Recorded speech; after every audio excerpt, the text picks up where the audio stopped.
यदि आप मानव संपदा पोर्टल पर लॉगिन करने जा रहे हैं तो ये वीडियो आपके लिए ही है। पोर्टल पर अभी हाल ही में एक नया अपडेट आया है। उसमें आपको अपनी सर्विस बुक वेरीफाई करनी है, यानी कि उन्होंने कुछ ऑप्शंस दिए हैं। उन ऑप्शंस में से आपको एक ऑप्शंस का चयन करना आवश्यक है। उसके बाद ही आप पोर्टल पर लॉगिन कर पाएंगे। यदि आप सीएल लेना चाहते हैं या कोई अन्य कार्य है जिसके लिए आपको पोर्टल की आवश्यकता है, लॉगिन की आवश्यकता है, तो आपको उसका वेरिफिकेशन करना अनिवार्य है। चलिए सबसे पहले मानव संपदा पोर्टल पर लॉगिन करने की कोशिश करते हैं। मैं अपना मानव संपदा पोर्टल लॉगिन कर रही हूँ।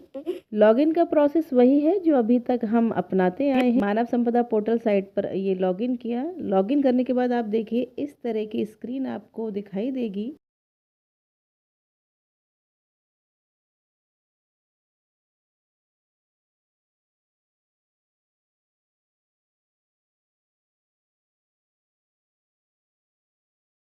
है important, you will only be able to proceed further after verifying the service detail in your e-service book।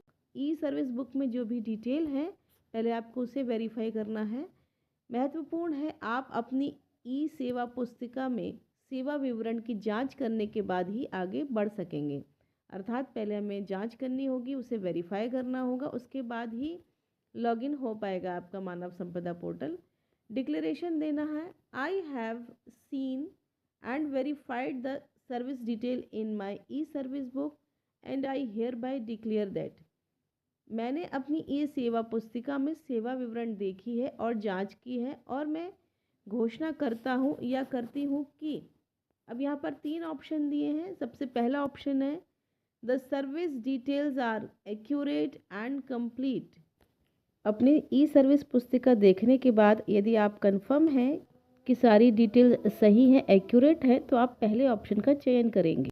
दूसरा ऑप्शन दिया है the service details are accurate but incomplete, यानी कि इसका मतलब है कि जितनी भी ई सर्विस बुक की फील्ड हैं उनमें से कुछ भरी हुई हैं और जो भरी हुई हैं वो सही है, परंतु कुछ इनकम्प्लीट है यानी कि अधूरी हैं, उनको भरने की आवश्यकता है।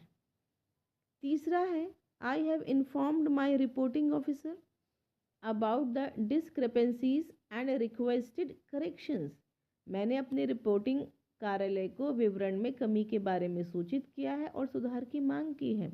यानी कि जो आपका रिपोर्टिंग कार्यालय है, चाहे वो बीआरसी हो, यदि आप अध्यापक हैं तो इसमें वो ये कह रहे हैं कि मैंने पहले से ही इन्फॉर्म कर दिया है लेकिन अभी तक उन्हें ठीक नहीं किया है। तो यदि ऐसा है तो आपको थर्ड ऑप्शन चुनना है। यदि आपकी सेवा पुस्तिका सही है तो आप फर्स्ट ऑप्शन चुनिए। यदि सेवा पुस्तिका इनकम्प्लीट है, सही है, तो आप सेकंड ऑप्शन चुनिए। और थर्ड ऑप्शन कि आपने पहले ही रिपोर्ट कर दिया है, करेक्शन नहीं हुआ है, तो आप थर्ड ऑप्शन चुनिए। इनमें से जब आप किसी एक ऑप्शन को चुनेंगे तभी आप क्लिक हियर टू प्रोसीड, जो ग्रीन बॉक्स में दिख रहा है उसे क्लिक करें। और ये ई सेवा पुस्तिका आपकी सही है कि नहीं, इसके लिए आप ये जो नीले बॉक्स में व्यू और सर्विस बुक दिख रहा है इसको आप टच करिए।